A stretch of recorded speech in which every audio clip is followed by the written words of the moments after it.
And I think the other thing that like really mattered to me in that moment was up until that moment, every time I felt like I tried to go out there and talk and make connections with people, I felt like it didn't matter what I said. People had already decided what they thought, and they were seeing what they wanted to see. And I was at a point where I felt like giving up. No one actually cares what I think. No one actually cares how I feel. I don't matter to them. And my husband was trying to convince me that that was not the case. But I was scared. Yeah. And then I heard that you were going to be speaking at the same event. And I was like, OMG. I need to talk to her because she knows. And I feel like I didn't even have like the right questions for you. You were just like, here's some tea. Do you have therapy? Like, Yeah. You got this, but like, think, and you were right. Like, think about what you're going to say and know it. Like, know it in your body, because you know what it's like when you can't say the wrong thing because everyone is going to hold it against you. If every word that you ever say is always being twisted, is always being used as a source of something used against you, like that will silence you. Yeah. Yeah. And so it's interesting because, I had experiences like that from very different reasons.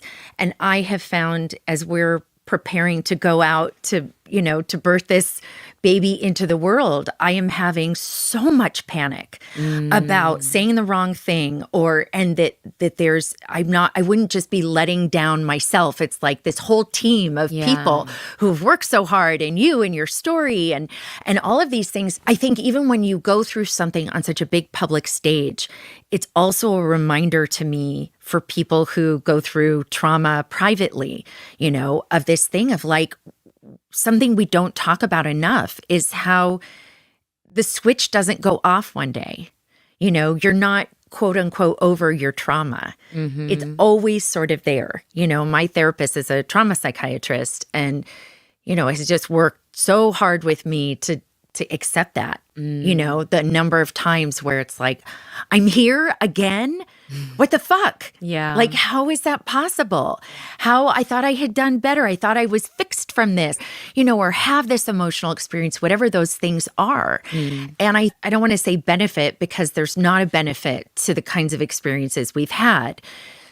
If you had to say there's a benefit, there's like, by talking about these things publicly, I imagine you hear this too. I hear from people that it's helped them feel less alone. Yes. Even when the, puzzle pieces look completely different, it's still a puzzle of trauma. And so I think there is that value. And I don't know about for you. For me, it's sometimes that's like a life raft for me, because there are a lot of times that I get really scared about going out and doing something.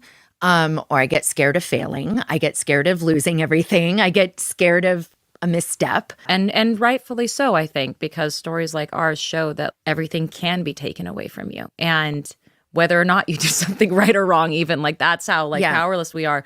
And I agree with you. I think one thing that I have found to be deeply healing for me is learning that what I went through resonates with people who have not been through what I went through, but have been through their own thing. Yeah.